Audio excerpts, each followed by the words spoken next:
I'm Rob. And I'm Nate. And welcome to Rob and Nate Record a Podcast. Now, let me start off by saying generally I'm opposed to telling you what date we're recording these on, but today was a little bit of a momentous or historic date. Kind of a somber date in general. Today was March 18th. And 2020, and we are here in the Midvale area of Utah, and there was a large earthquake here in Utah today. By Utah standards, quite large. Biggest since 92? Yeah, it was a 5.7 earthquake. It hit about 7:15 in the morning. It was between 7:15 and 7:20. It was a little bit distressing. No significant damage in our area. No real significant damage anywhere in the state of Utah, but things knocked off shelves, bricks knocked off of buildings, things of that nature. Aftershocks have been occurring throughout the day, which have, to some extent, been unnerving to a number of people. And I guess I can officially say this now because they've posted it online, but my wife's school suffered some significant damage and is closed for the foreseeable future, in addition to the coronavirus closure. But yeah, her school suffered some significant damage as a result of the earthquake and the aftershocks, which has my wife not too excited. Yeah, it was an interesting morning. Now, the Utah, or at least the Wasatch Front, gets earthquakes semi-regularly, but of a very low caliber, because I've been down here for a little less than 5 years. And I've had multiple times people have told me, did you feel that earthquake last night or in the morning? Like, nope.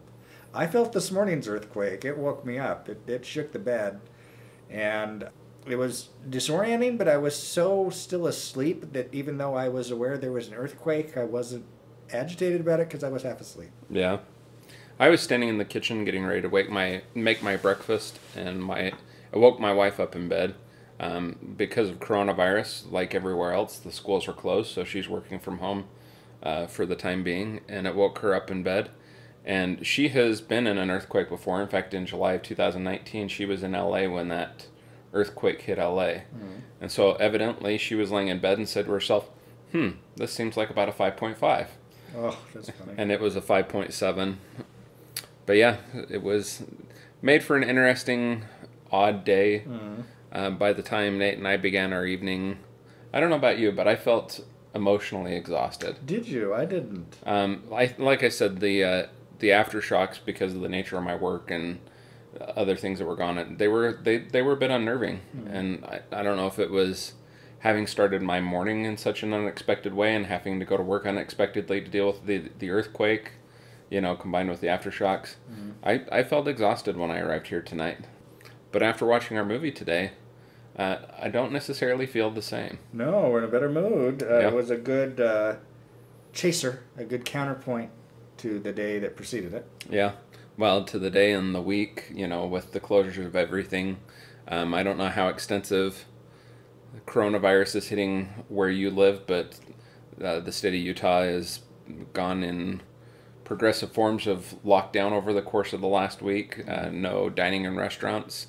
If you get food delivered to your house through, one of the various delivery apps, you can no longer accept the delivery. They have to just leave it at the door and leave before you're allowed to accept the delivery. And grocery stores are now limiting hours. The movie theaters are closed. Well, I'm still planning on going to the theater this weekend.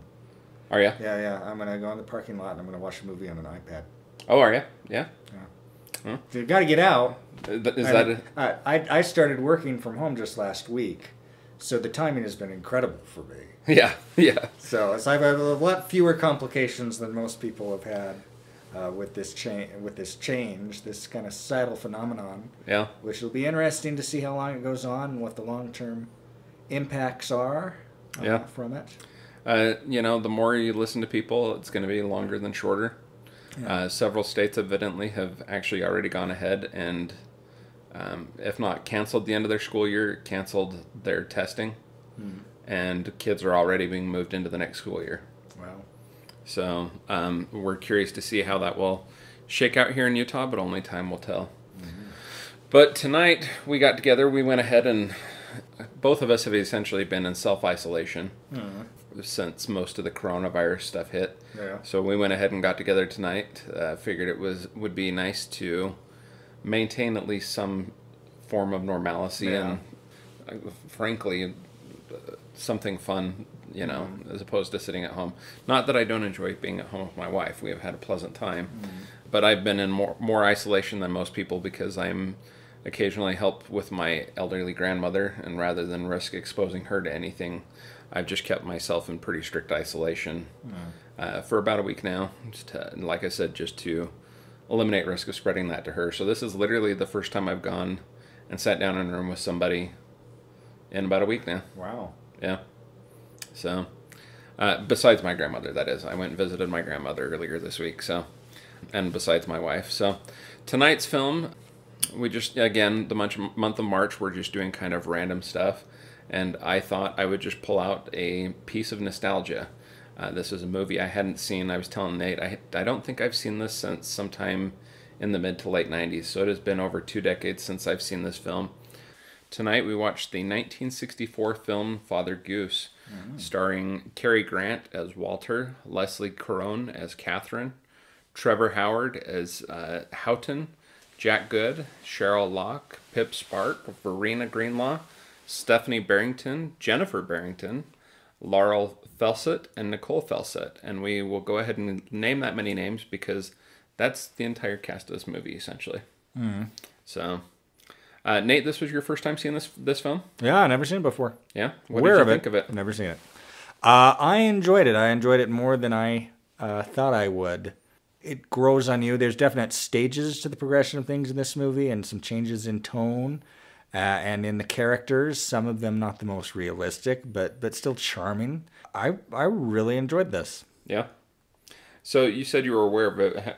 To what extent were you aware of it? Well, I knew the name. I think I've probably seen small portions of it over the year, or very similar films, because the 1960s was full of World War II comedies. Yeah. And so I've seen bits and pieces of this, and Cary Grant was in another one, Operation Petticoat, right around this same time, and then McHale's Navy was going on, and... The Incredible Mr. Limpet, and there was a lot of Navy comedies in the 1960s. And this is one of the better-known names. I was aware that Cary Grant was in it. I was aware of the general premise about him being stuck on an island with a bunch of women.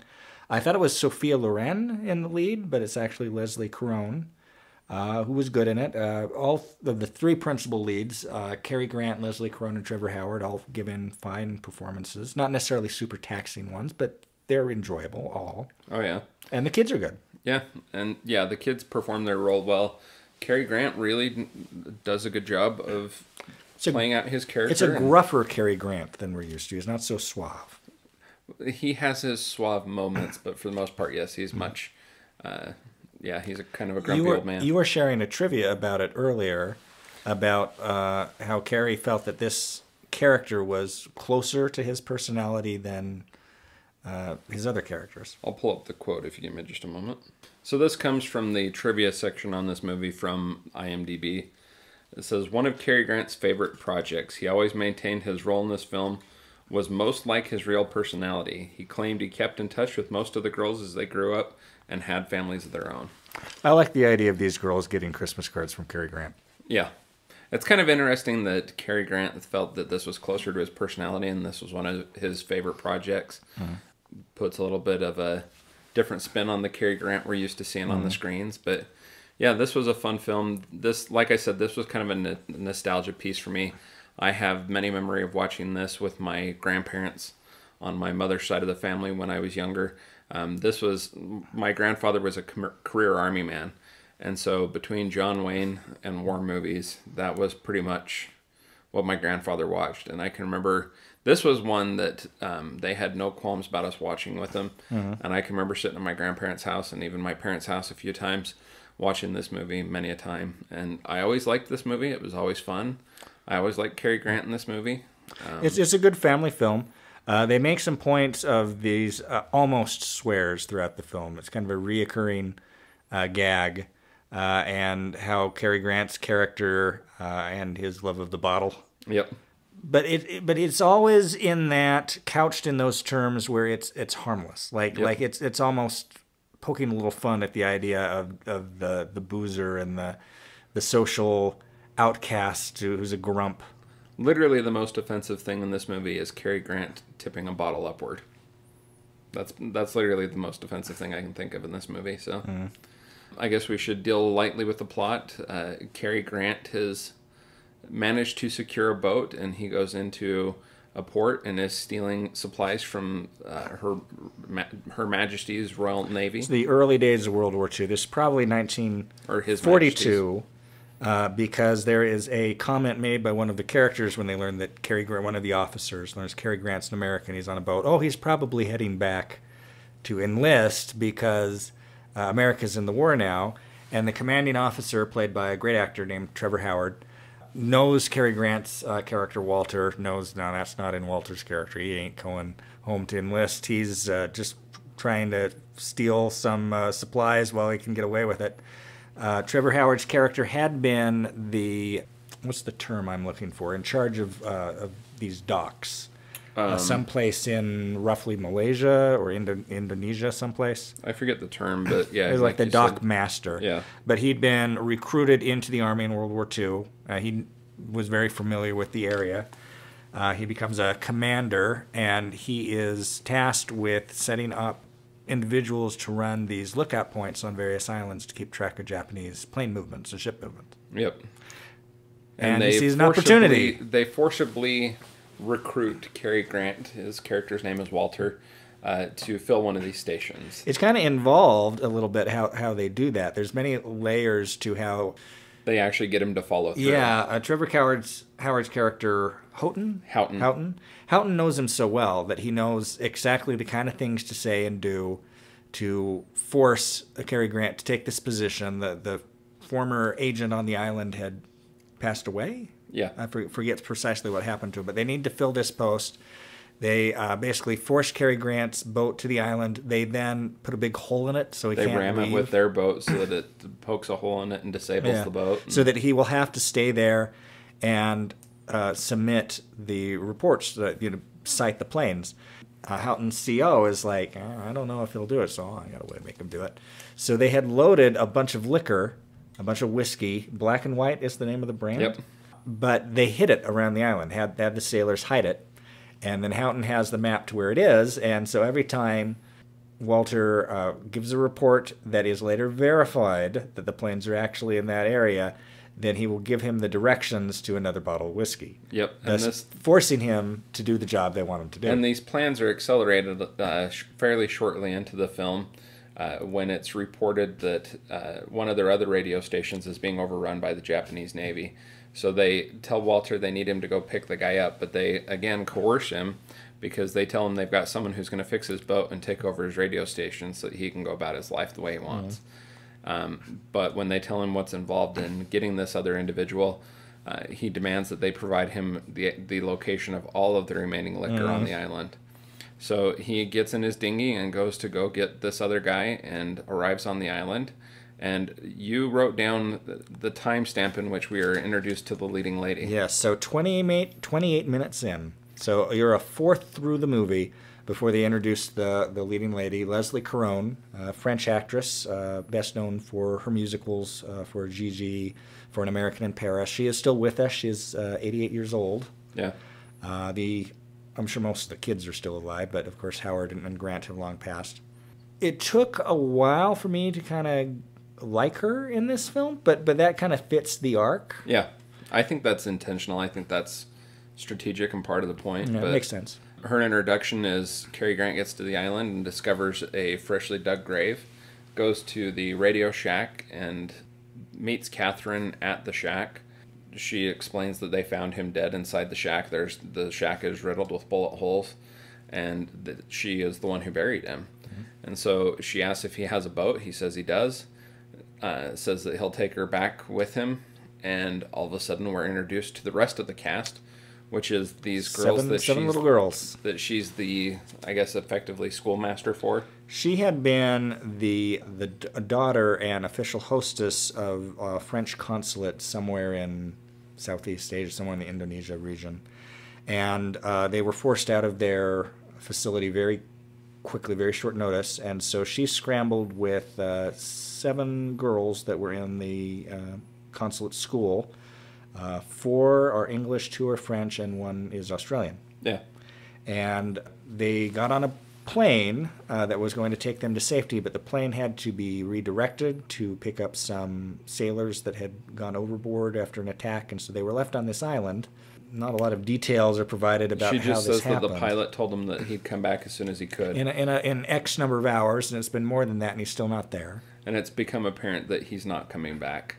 So she doesn't tell Walter that she has these other 7 children, just says, let's go, and they go marching past the window to go down to the boat. And they get school uniforms. Yeah, they get down to the dock and are looking for Walter's boat to realize that it's the dinghy. And there's some comedic exchanges on the dock as Walter kind of weighs whether he's actually going to take them with him or just go by himself. Catherine tries to remain behind, trying to do this noble thing, but Walter takes Catherine along, not out of any sense of nobility, but simply so that he won't have to take care of the children. His quote is, if we somehow miraculously survive this, I'll be stuck with them, and I'm not going to do that alone. Yep. So as they're making their way back across to the original island, of course, some Japanese Navy ships make their way through and nearly sink the dinghy. Everyone on board is required to assist in bailing out the dinghy in order to make it home, but eventually they make it back and they get to the shack, and various antics between Catherine and Walter to basically kick Walter out of his home. And Catherine and the girls take it over, and Walter's left to live by himself on his partially sunken boat. Yeah, and then we get into the rest of the movie where these guys are slowly developing a friendship, or at least some level of admiration or respect for each other. Well, Walter kind of works himself in, not a people person at all. Well, he ingratiates himself with 1 or 2 of the children initially, and then that leads to ingratiating himself with all of them and with Catherine. And of course, then at one point, he's basically playing on Catherine's pride. He does something that she's quite surprised with in this process by which he catches a fish. Yeah. And she thinks, well, if you can do it, then anyone can do it. So she attempts to do it herself, fails, and Walter goes to try and teach her how to do it, and that begins the romantic entanglement of the movie. They touch in such a way because he's trying to show her how to move how to catch the fish, and so they get really close to each other, and there's this moment where they're like, uh-oh. Yeah. There's this we attraction. might like each other. Yeah. So, but Walter then one day comes back to the house with it, as the children point out. He's wearing socks and he's combed his hair, and he comes and joins them for lunch. Yeah. So the bulk of the film is this relationship going from, he calls her the schoolmaster, Goody Two Shoes. She calls him the filthy beast. Yep. They don't like each other, but they really like each other. In fact, that becomes their nickname with the British Navy. And we should probably explain the reason why the film is called Father Goose is Mother Goose is Walter's nickname that he's supposed to give his code name for the when radio. He gives his reports. Of course, he's very lackadaisical with it. He never uses it. Yeah. And in fact, the crew on the British Navy takes to calling him the filthy beast like Catherine does when they're not actually calling him on the radio. And yeah, it's entertaining. It's entertaining exchanges. And of course, the relationship is deepened when Catherine believes that she was bitten by a snake. So the school children come and get Walter, and he's attempting to save her. He's called into Houghton to find out what types of snakes are on the island, and is told that there are only extremely poisonous snakes on the island, and there's nothing they can do to save her but to use an analgesic to keep her comfortable. So he secures some of the whiskey. She gets super drunk, and then they soon... Analgesic? I don't have any of that stuff. Walter, you've been using one for years. No, I have. Oh, yes, I have. Yeah. That was a pretty entertaining part. But then one of the girls goes back to where the snake bit Catherine and discovers that it was a branch and there is no snake. So Walter realizes that she's fine, but of course now their relationship is... when Walter thinks she's dying, and she thinks she's probably dying, they really open up to each other. And they try to pretend like they can backtrack from it, but they can't. Yeah. And it's really charming. I mean, it's definitely not the most realistic thing in the world. This relationship progresses pretty darn quick. But it is charming. They have a good chemistry, a better chemistry than I thought they'd have. Well, and I think part of what helps establish their chemistry and makes it work is the moments in which they stand up to each other. Catherine comes to see Walter the next morning on his boat, and he says something offensive, so she slaps him, and he slaps her back. It's a great moment. And then they repeat that a time or two. Yeah, there's another time later in the movie when she slaps him again, he slaps her back, and she slaps him another time, and that's the one time he doesn't respond. And we learn, these podcasts, as you know, are spoilers. Not that there's a huge anything to spoil in Mother Goose, but we find out more about Walter's backstory, that he had been a college history professor that showed up one day without his tie, and they wouldn't let him into his classroom, and he just decided everybody's too uptight, and I got to get away and escape from everything, and that's what led to him reject the entire system. Yeah, led to him becoming this kind of vagabond on the South Seas, and ironically, he's the one that's the school teacher when he used that as one of his dismissive nicknames for Catherine. But Catherine and Walter eventually radio in, and they tell them they need Houghton to go get the father again. Yeah. And Houghton says, "Oh, that's it. He's killed her." Yep. And we're going to be given last rites. And then they explain, "Nope, we're getting married." And so Walter and Catherine get married with two of the school children as their witnesses, and all the school children gathered around them, except this one Japanese Navy plane has dived their island and figured out they're there. And in the middle of the wedding ceremony, he comes back and starts shooting up their house. They have to try and figure out what they're going to do. Walter calls Houghton, who arranges for a submarine to come to the island the following day, but of course the Japanese Navy has arrived and is coming ashore to... You knew it was building to that the whole time. It had to. It's a Japanese World War II film. It's an island comedy. It always has to end with the other... Treasure Island, even though it's not a World War II film, ends in a similar way. There's going to be that conflict with the islanders and the people from outside that are threatening them. I think they do a pretty good job. Yeah. Well, Walter has spent the entire movie rebuilding his boat, and now he uses his boat basically as a guinea pig or a distraction.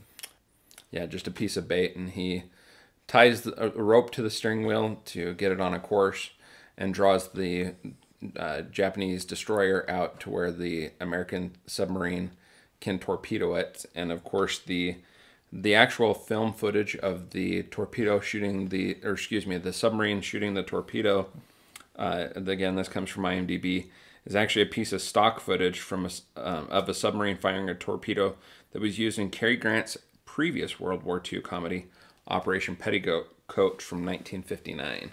They use the exact same footage, and the submarine sinks the Japanese destroyer, surfaces to go look for the bodies on the main boat, thinking that's where they're all going to be. Thinks they're just going to go be picking up bodies, and they find everybody sitting on the dinghy that Cary Grant's Pride has flipped the dinghy, and they're all sitting on the bottom of the dinghy when the submarine comes looking for them, and that's the end of the movie. Yeah. But yeah, it's quite a likable film. It was fun. As I told Nate as soon as we finished it, for me, this was the perfect antidote to the serious week and the more serious day that we've had today. And yeah, it's a very pleasant film. It's very likable. It wins you over. It grows and progresses, which was nice. Some of the dialogue, some of the lines in it are surprisingly funny. And Cary Grant's great at delivering them. There's a moment early on, or semi-early on, where he is teaching Catherine to fish, and he's got this technique where he basically scoops the fish out of the water and throws it up on shore. And then he's got a little bucket to put it in to save it for later use. And Catherine says, well, is it edible? No, I get lonely. Yeah. And then later in the fishing sequence, and how you get her, how do you know the fish is a her? Its mouth is open. Yeah. Yeah. That's a bit of a stereotype one, but yeah, it works. Yeah. The sucking out the venom, he tries to suck the venom out of her ankle, and then calls for support. And one of the doctors on the intercom says, well, whatever you do, don't act like you're some movie hero and try sucking the venom out when you don't know what kind of snake we're dealing with yet. And the look they give each other is pretty great. Yeah. There's a number of these just really delightful little lines. This comedy has a good... It's got a little bit for everybody, this is. I can imagine a family going to see this in the mid-'60s, and there's something for the little kids and there's something for the adults, and it's a big tent movie of a type we don't see so much of anymore. Yeah, and I was looking on IMDb, and it grossed $12.5 million in 1964. It seems like a pretty healthy gross for back then. Mm. But for me today, like I said, this film felt rejuvenating today. It was an easy movie to like. It was an easy movie to lift your mood. So take your time and hurry up and see Father Goose. From 1964. Yeah. What would you rate this film? It progressed over the course of seeing it. Part of me says this is kind of the embodiment of a 3-star movie. It's kind of satisfying enough, but it felt like it just exceeded my expectations enough and just was a little beyond what was necessary and pushed up to 3.5 stars. I'm actually sitting in the exact same spot. I was going to say this is not a 4-star movie. No. But it's a little bit stronger than a 3-star movie. I was going to also give it 3.5 stars. What would you give it on the 10-star scale, though? 7? I was going to say probably about an 8. Mm-hmm. But yeah, it's a very likable film, very fun film, easy to like, easy for us to recommend for you to see. Yeah. But it's also been a little while since we've talked about other things that we've seen recently and other things that have been going on. Should we lead off with what we've seen, or should we lead off with the death of Max Von Sydow? Well, we might as well mention Von Sydow. Yeah, Max Von Sydow passed away about 2 weeks ago. Quite an accomplished actor. So we'll just talk a little general about Max Von Sydow. He's a great actor, Swedish-born actor. He worked with Bergman early on. Bergman had a great acting troupe, but not all of them spoke English as well as Max Von Sydow, which helped him translate into cinema beyond the Scandinavian lands. Had a very long career. He started acting in films in, I think, the 1950s, and he was acting until, I think, possibly earlier this year. I think his decline was really quick, though he was 90 years old. Yeah, I was mentioning to Nate, probably most of the people who will be listening to this podcast likely will know Max Von Sydow as the Three-Eyed Raven. From Game of Thrones. From Game of Thrones, which, of course, the last season came out about a year ago. Mm-hmm. But, yeah. But he has a very impressive, long-standing and varied filmography. He was known for the art films, but he periodically would do something kind of campy, kind of fun. He was famously in The Seventh Seal, the Bergman film that featured death with the sickle. He was in The Exorcist in 1973. He was Jesus Christ in The Greatest Story Ever Told in 1965. He had a brief part in The Force Awakens in 2015. He was the villain in Flash Gordon back in 1980. What was the name of that villain? I'm blanking it. Oh, yeah, I haven't seen that film. Ming the Merciless, that's who he was. He was in Shutter Island, Minority Report. I believe he played the Attorney General in that one. A film that you quite like that I've yet to see that he was in was Extremely Loud and Incredibly Close, in which his performance, he does not say a word. He plays a mute individual, and apparently it's a very impressive performance. Yeah, and he was nominated for Best Performance by an Actor in a Supporting Role. I think he should have won that year, but he was nominated for that. He also was nominated for Best Actor in a Leading Role for the 1987 film Pell the Conqueror. Mm-hmm. He was in 3 Days of Condor. He was in The Virgin Spring, Needful Things, which is a Stephen King adaptation. He also was in The Exorcist. Yeah, Hannah and Her Sisters, which is a Woody Allen film which very much evokes certain elements of Bergman films. He was Blofeld in 1983's Never Say Never Again, the non-canonical Bond film where Sean Connery returned to the role. He was in Wild Strawberries, Conan the Barbarian, The Diving Bell and the Butterfly. One of my favorite films, Winter Light, another Bergman film from the early 60s. He was the bad guy in Strange Brew. He was in Dune. He was in Rush Hour 3, What Dreams May Come, the 2010 Robin Hood, and on and on. A just very prolific actor, always solid. Oh, yeah. If Max Von Sydow was playing a role, you could always expect that it was going to be a good performance. A little bit sad to see him go. I am finding him more and more as I start paying attention more to films. My favorite actors and actresses tend to be those in supporting roles. Sam Rockwell, Max Von Sydow, people like that. Yeah. William H. Macy. Yeah. But yeah, what would you say your favorite Max von Sydow film was? Mine is, well, Winter Light is my favorite Max von Sydow film, but he's not in it very long. He's good in everything. It's hard for me to choose a favorite. There's still many of them that I need to see. For example, I've not seen The Exorcist. People of our generation, if they didn't know him from Game of Thrones, probably knew him from Minority Report. Yeah. I would say my favorite Max von Sydow role or performance was in the movie Extremely Loud and Incredibly Close. As I already mentioned, I think he should have won the Oscar for Best Supporting Actor in that. I think as soon as Nate catches up and sees that movie that he would agree with me on that, but I don't even remember who won that year, but yeah. But yeah, so Max von Sydow's passed away, but yeah. What else have you been watching lately, Nate? I recently watched Hunters, which was an Amazon program. It was the first, I guess you can call it a television series, to feature Al Pacino.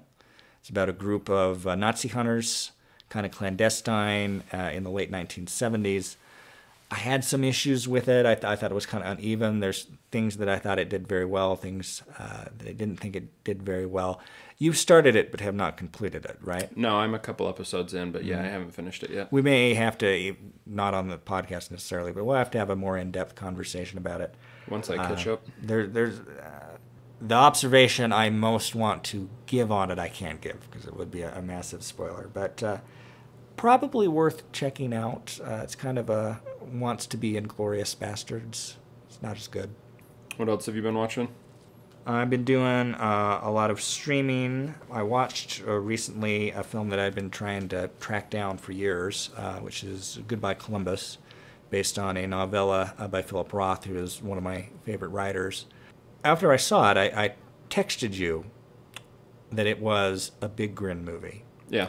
And I think we're probably going to have to go in and explain what a Big Grin movie is. This is a term I came up with a year or two ago to describe a film that something about the film, especially at the end, is just so unexpected.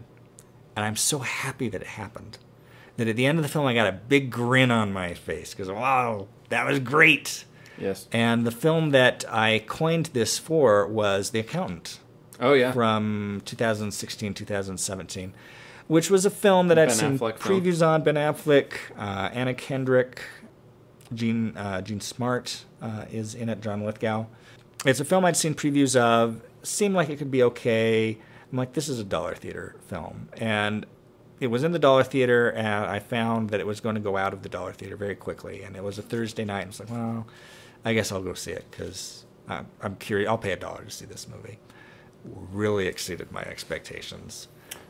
Yeah, and have you noticed it's on my Voodoo stuff? Yeah, I did notice that. Yeah, so I'll have to revisit it because I have not seen it since that time I saw it theatrically. But I was really impressed by that. I wrote down, if I can find it, some other examples of Big Grin movies.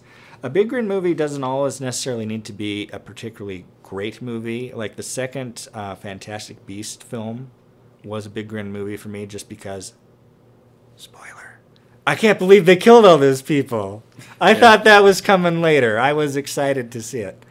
The film A Simple Plan, which was another Anna Kendrick film and Blake Lively film, that was a Big Grin movie for me. But Goodbye Columbus was because it set things up in such a way that I thought it was heading to a certain resolution. And there was just a lot of things implying, oh, this is going to end with X. Yeah. And when it didn't end with X, and Roth's not a particularly positive guy. So what was refreshing about it was it seemed more optimistic than a lot of his films, more happy. And so when at the last minute, back into Roth territory, even though I should have seen it coming from a mile away, I was genuinely surprised that they ended it the way they ended it. I'm speaking very vaguely about the film. I'd recommend that you see it, Rob, at some time. We can discuss it in more detail. But it's about a man played by Richard Benjamin who is a librarian, recently out of the Army, And he's staying with some family in Westchester County, New York over the summer, and he's got a cousin that belongs to a club, and so the cousin takes him along one day, and he sees this girl who's played by Ally McGraw in what was credited as her screen debut, even though she had a bit part in a film the year before. And of course, Ally McGraw was a beautiful woman, and so he finds a way to meet her, and they strike up a romance over the course of this summer. And the last real event they get to have together is go to her brother's wedding. It's a large Jewish wedding. They're nouveau rich, so they were poor when she was a little girl, but her dad made a go of it and is quite successful now. And so they throw this big elaborate wedding. The scene's probably 20-25 minutes long, and it's just a joy. It's in no hurry, just all these little moments and eccentricities and all these side characters. I really enjoyed Goodbye Columbus. Yeah.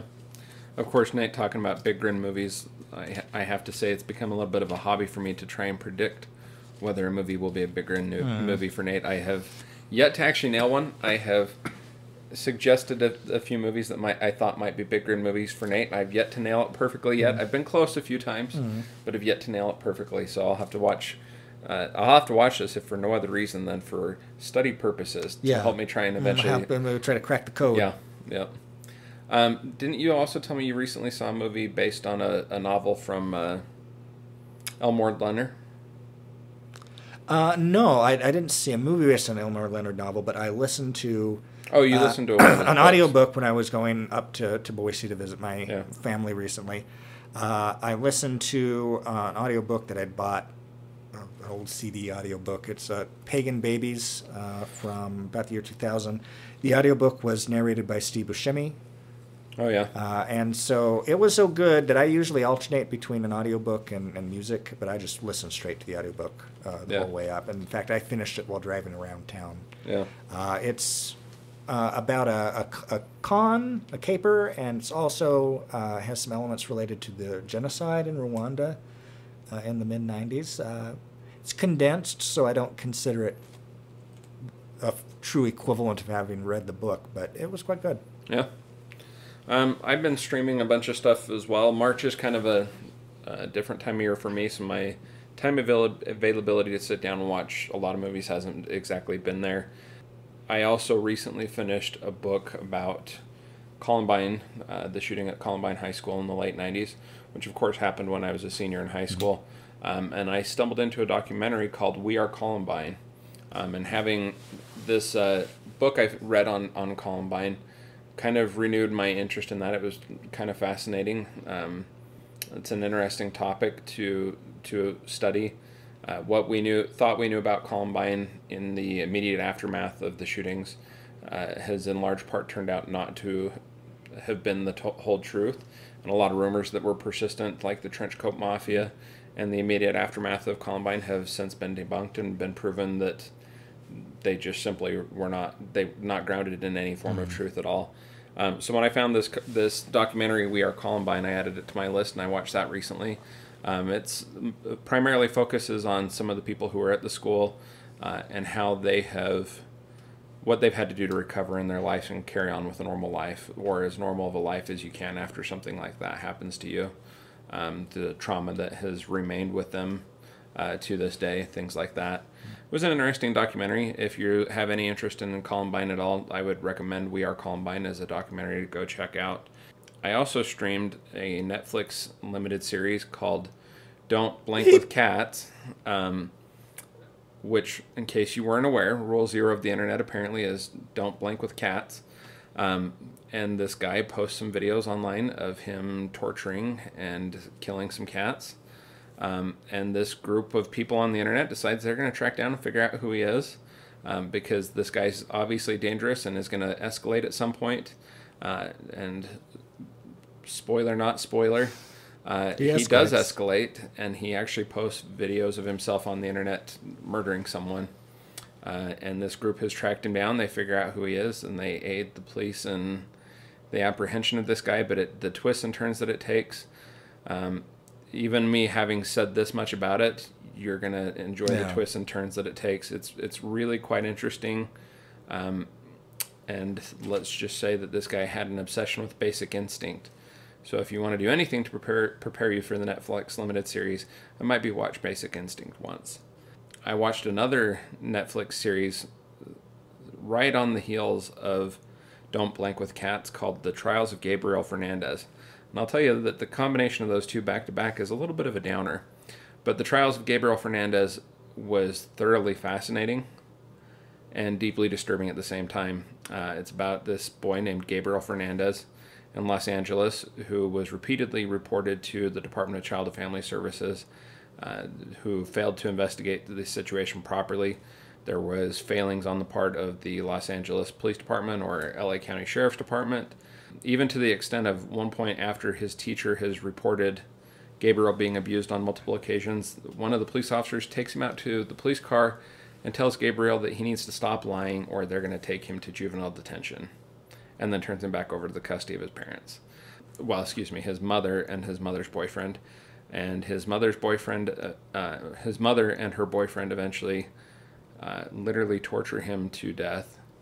And the aftermath is the investigation of the entire system in Los Angeles. And it's not only was his mother and her boyfriend put on trial, her boyfriend was convicted, sentenced to death. His mother reached a plea deal with the prosecutors to spare her life. She was given life in prison. And social workers were actually tried with crimes as a result of this case, because there were many opportunities for the system to have intervened and they failed. So that is one I would not recommend to very many people. I would recommend Don't Blank with Cats to just about anybody. But The Trials of Gabriel Fernandez, that one's a lot tougher, and I don't know how many people would want to watch that. So after that, I needed to lighten things up a little bit. So I just decided I was going to watch some just random stuff, and I didn't care whether it was good or bad. And I happened to stumble online through one of the streaming services into a series of Bruce Willis, just mediocre films. And I decided, well, what is an easier distraction to get my mind right than a mediocre Bruce Willis film? So I watched a couple of them. One of them I attempted to watch, and it was so bad I couldn't finish it. Now, Nate often likes himself a bad movie. This is not the type of bad movie I would recommend you go and watch because it's so bad it's good. This is so bad I actually stopped watching it, and I won't. I deleted it from my queue, and I won't go back and finish it. Yeah. It's called Airstrike. It's got Bruce Willis, Adrian Brody. I forgot to look up what year that film was, but it's bad. It's kind of filmed in the spaghetti western style. Everyone's filming in different languages, but Bruce Willis is supposed to be the commander of this air wing of like the Japanese or Chinese Air Force, and it's just bad. But the one that I did finish with Bruce Willis was called Deathwish, wherein Bruce Willis's wife is killed, his daughter is left in a coma. That was fine. It was okay. This is a remake of the classic 1973 Charles Bronson film Deathwish, which is awesome. And I saw this Bruce Willis Deathwish remake in a dollar theater. It was hardly worth the dollar. Yeah. I mean, if you're just looking for a mediocre Bruce Willis action film, you're not going to be too disappointed. But if you've seen the original Deathwish, you will be disappointed. That's probably true. So lesser. And I haven't seen the original Deathwish. You should see it. You will appreciate it. It is much better. Yeah. But Deathwish is quite predictable. Yeah, it was okay. You were talking about a film that you didn't finish. There was actually a film that I didn't finish recently, and that's a rare thing for me to do. If I commit to a film, even if it's bad, I want to finish it so that I can later talk in depth about how bad the movie was. And I have kind of taken this quality on from you because I've gotten to the point where I will give a movie half an hour, 45 minutes before I decide whether it's bad. And usually by the time I've invested that much time in it, I want to finish it, like you've said, just so I can tell people how bad it is. So and this is one that sounds like it's a Tyler Perry movie, but it's not. Ironically, I can sit through Tyler Perry movies, no problem. But I could not sit through Alex Cross, where Tyler Perry is trying to play a serious character in a crime drama. Alex Cross is a character. It's played by Morgan Freeman in a couple films. Yeah. I forget the author who wrote the Alex Cross books. I've heard it bantered about that this would be a perfect vehicle for Idris Elba. Oh, yeah. But they gave it to Taylor Perry because he wanted to try doing something different, and he failed. You know, I had that list on my movie that I wanted to see it at some point. That explains why it has not had remakes made. Yeah, that's why a franchise was not launched. Yeah. Even though a franchise was an embryo. Yeah. There are plenty of Alex Cross novels out there in terms of source material to turn into future movies, but yeah, got to have the right actor or it wouldn't work. Yeah. Anything else you want to mention? No. I mean, I'm always consuming media, but... Yeah, you and me both. I've listened to a lot of podcasts lately. The only book I can think of off the top of my head... Oh, I finished 2 books recently. Mm-hmm. Supreme Commander by Stephen Ambrose, which is, about Dwight D. Eisenhower, and it focuses on the war years of Dwight D. Eisenhower, and strictly the war years. Mm.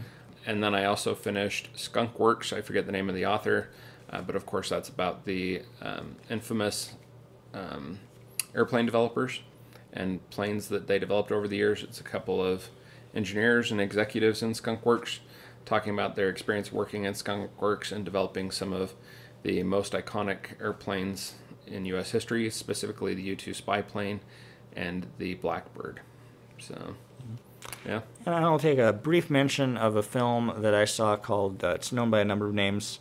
It's a British television film from 1973 based on a novella by a Irish-Canadian author. Sometimes it's called Catholic, it's called The Conflict, it's called The Visitor. I don't know why it keeps getting different names, but it is... stars Martin Sheen, stars Trevor Howard, who played our commander in this film. A young Michael Gambon is in it. Cyril Cusack's in it. It is takes as its base concept Vatican II, which liberalized the Catholic Church, and they say, what if this continued on into the future? And so by the late 20th century, by the 1990s, the Catholic Church is very different from what it was 50 years earlier. Very liberalized. The Pope's no longer the Pope. He is the Father General in Rome. Priests generally wear civilian clothes unless they're officiating in marriage or something like that.